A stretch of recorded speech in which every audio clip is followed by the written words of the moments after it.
दे ले बा कुल बड़ा माल घन ले बा। आज जब माल घन ले बा तो प्रेमिका कहता जा जा जा भुला जाइ हो हम ना मत लिया बहुत घन ले।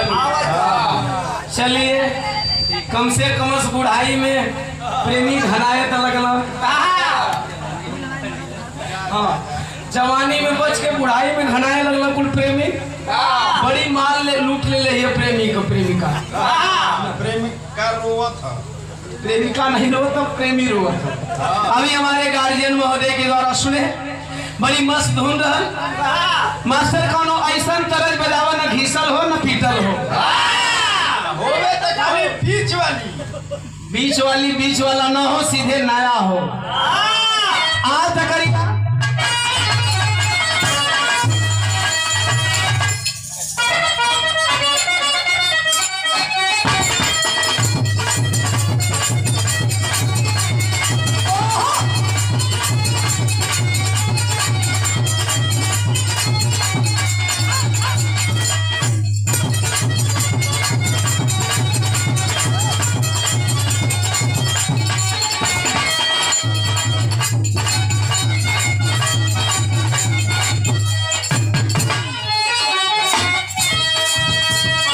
आई देखा मास्टर गीत का संकेत कैलन। एक बात बताते ए बेटा ए लड़के ए बाबू ए तोही के कहते खींचो बतियावा मत बेटा। बढ़िया से खींचा, मोबाइल का फ्रेम बढ़िया से करो। खींचो तरह अपना मौसी के दिखाई बहु। अगर ऊपर का है नीचे का न आवे, नीचे का है ऊपर का न आवे। बढ़िया ने फ्रेम बना के खींच। जब खींचा ही खातिर आई बड़े अच्छा मौसी के दिखाई कि माई के सस्पेंस में हो गई कि हम के बताएं। कोई बात नहीं अच्छा से खींचा बाबू बतियावा मत। एक बात बताते हैं शिक्षा बहुत जरूरी है। भारत दुनिया का पहला देश है जहां शिक्षा पे जीएसटी लगा है। ऐसे कि किताब कॉपी स्कूल जितना महंगा रही उतने गरीब गुरुबा का लड़का पढ़ी हो नहीं पढ़बो तो अनुभव होइबो, पढ़बो तो सवाल करबो। पढ़ना बहुत जरूरी है। अगर जोड़ी के रूप में देखा जाए तो मेहरारू पढ़ल बा तो मर्द के भी पढ़ा होना चाहिए। यदि मर्द पढ़ा है तो औरत को भी पढ़ा होना चाहिए। कोनो पढ़ल लिखल मेहरारू को मर्द अनपढ़ मिल गई, कोनो अनपढ़ मेहरारू को मर्द पढ़ल लिखल मिल गई। एगो गीत गौल नहीं देखल लोग मर्द पढ़ल लिखल बा मेहरारू अनपढ़ बिया। मर्द मांगत अवार्ड और हमें कहले का जरूरत न पड़े यही क्या। ओहो जरा एक बार जोरदार तालियों से स्वागत हो जाए 12 दिवसीय दंगल आयर समिति के हमारे संयोजक व्यवस्थापक हमारे बड़े भैया दिनेश यादव जी आ रहे हैं। बड़ा लेट वाटर तो मेहरारू दे मरद मांगी पेन तो मेहरारू दे मेहरारू दे लालटेन। अच्छा ये मेहरारू अनपढ़िया कोनो मरद अनपढ़ मिल गई। मेहरारू लबिया हो गई, 1 महीना गुजर गए, 2 महीना गुजर गए, 3 महीना गुजर गए, सितंबर आ गई। ना भाई मर्द मेहरारू से कलश का हो यही तर गुजरी। कलश तोहर कहे का मतलब का बा मर्द कहे मेहरारू से। ये हमार नया गीत बा शिल्पी राज से हमार सवाल बा शिल्पी राज के जवाब हम कहली।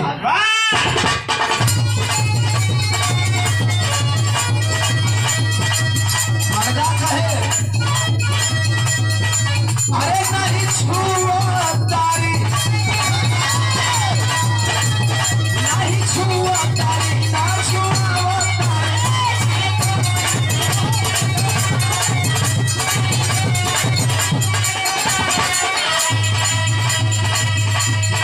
ये बना तो ठीक हो। दूसरी लाइन को तो शादी जब से भरी लालच वो तारी शादी जब से भरी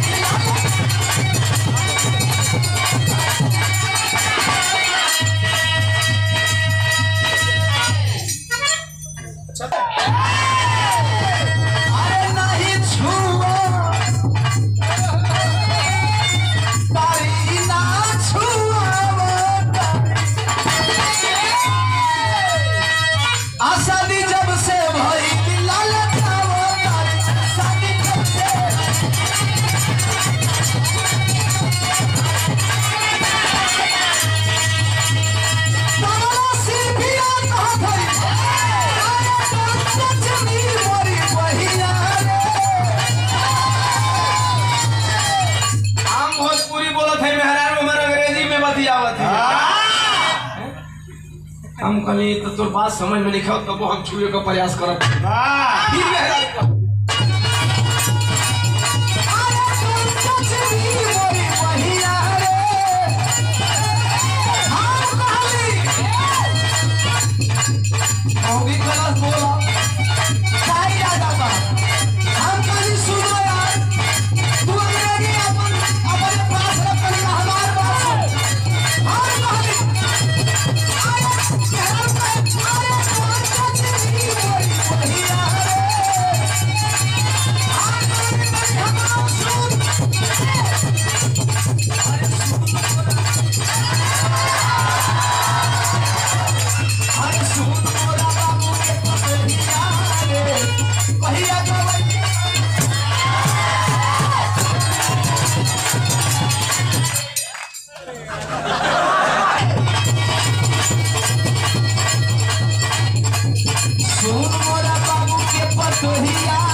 छोट छोट बात दबो तो भरकत है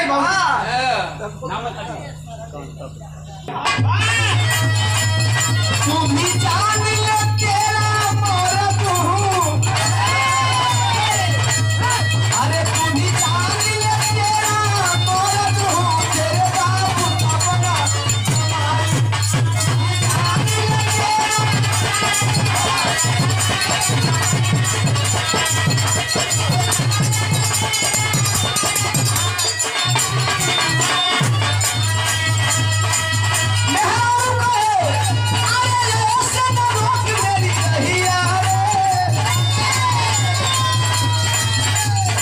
सोमोरा अरे बाबू के पतोहिया रे